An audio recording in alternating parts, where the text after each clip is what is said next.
এই নাম্বারে কি হবে? এই নাম্বারে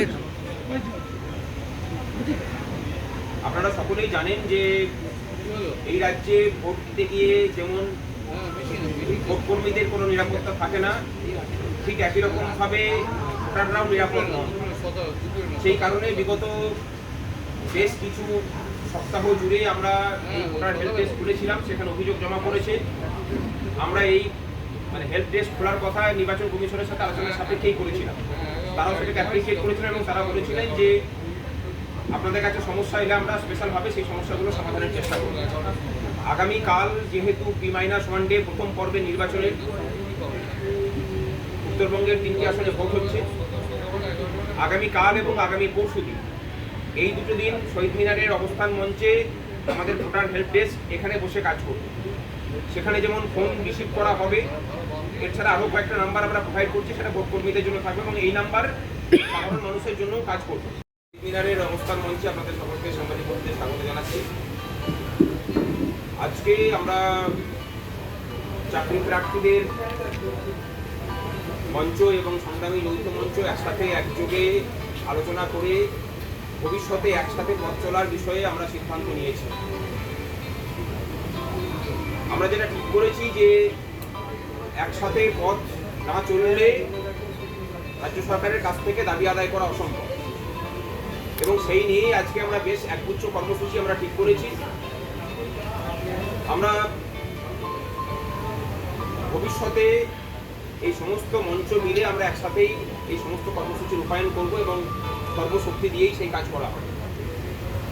এই কর্মসূচিগুলো হলো আগামী 30শে এপ্রিল বেলা 10টা থেকে আমাদের এই শহীদ মিনারের অবস্থান মঞ্চে আমরা সমস্ত মঞ্চ মিলে একটা রক্তদান শিবিরের আয়োজন করছে, কারণ রক্তের সংকট এখন তীব্রতর অবস্থা নিয়েছে। আগামী 3রা মে আমরা সমস্ত মঞ্চ মিলে হরিশ মুখার্জি স্ট্রিট দিয়ে একটা মিছিলের ডাক দিচ্ছি। হাজরা মোড় থেকে হরিশ মুখার্জি হয়ে পড়ে আবার হাজরা মোড়ে এসে সেই মিছিল শেষ হবে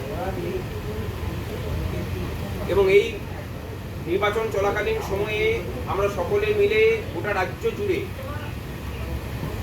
আমরা জেলায় জেলায় অসংখ্য স্ট্রিট কর্নার করে মানুষের কাছে এই সরকারের দুর্নীতি এবং তার ফলে আমাদের যে ক্ষতিগ্রস্ততা তার কথা তুলে ধরব এবং নির্বাচনের পরে রেজাল্ট বেরোনোর পরে আগামী 13ই জুন আমরা নবান্ন অভিযান এবং অবস্থানের কর্মসূচির কথা ঘোষণা করছি। এই সমস্ত কর্মসূচি নিয়েই আমাদের এই নির্বাচন এবং নির্বাচন চলাকালীন পর্বে কাজ চলবে এবং তার সাথে এই নির্বাচনের সময় আগামী পরশুদিন ইলেকশন আছে। মানুষ যাতে মানুষের ভোট দিতে পারে এবং ভোট চুরি রোখার জন্য যা কিছু করার সেই কাজও সংগ্রামী যৌথ মঞ্চের নেতৃত্বে এই রাজ্যের কর্মচারী শিক্ষকরা সর্বশক্তি দিয়ে করবে। কতগুলো আমাদের সংগ্রামী যৌথ মঞ্চের সমস্ত সংগঠন থাকছে, তার সাথে চাকরি প্রার্থীদের অনেকগুলো মঞ্চ থাকছে। এখনো পর্যন্ত যতগুলো মঞ্চে যুক্ত হয়েছে তারপরেও আরো মঞ্চ যুক্ত হবে। সেই কথাগুলো চাকরি প্রার্থীদের তরফ থেকে ওরাই ঘোষণা করবে। আপনারা বলেছেন যে মিছিল করতে 12 মাসের বাইরে পুলিশ পারমিশন দেয়নি, এই ক্ষেত্রে কি আপনারা পারমিশন অ্যাপ্লাই করেছেন? এখন তো মডেল কোড অফ কন্ডাক্ট চলছে, আমরা ইলেকশন কমিশনের কাছে আমরা আবেদনটা করছি, তারপরে আমাদের যদি প্রয়োজন হয় আদালতের কাছে যাওয়া। তার কারণ হচ্ছে যে আমরা মনে করছি যে এবারের যে ভোট, পশ্চিমবঙ্গের সব থেকে বড় সমস্যা হচ্ছে রাজ্যের প্রাতিষ্ঠানিক দুর্নীতি এবং সেই দুর্নীতির পীঠস্থান হচ্ছে যে হরিশ মুখার্জি এবং তার সংলগ্ন এরিয়া। তাই দুর্নীতির বিরুদ্ধে যদি লড়াই করতে হয় সেটা সেখান থেকেই শুরু হওয়া উচিত বলে মনে করি। সেই কারণে দুর্নীতির পীঠস্থানেই তো লোকে মাথা ঘুরতে যায়, দুর্নীতির বিরুদ্ধে লড়াইটাও সেরকম দুর্নীতির পীঠস্থান থেকেই আমরা শুরু করি।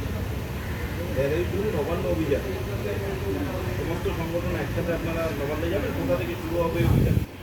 ওটা এখনো পর্যন্ত ঠিক করিনি, আমরা এটা ঘোষণা করেছি, সেগুলো পরে আমরা ঠিক করে জানিয়ে দেবো।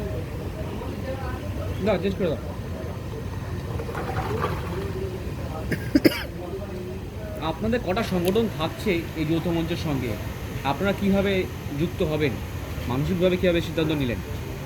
প্রাথমিকভাবে আমরা 7টা মঞ্চ নিয়ে মহাঐক্যমুখী যেটা হয়েছিল বিগত 5ই এপ্রিল, সেখানে রাজ্য বিরোধী ছিল, মাদ্রাসা কাউন্সিল পাঁচ পার্টি কমিশন ছিল, 2009 দক্ষিণ চব্বিশ পরগনা ছিল, যুব ছাত্র অধিকার মঞ্চ যেটা 9 to 12 এবং যুব ছাত্র অধিকার মঞ্চ শিক্ষা কর্মশিক্ষা এবং NSKF এবং 2014 প্রাইমারি একতা মঞ্চ ছিল।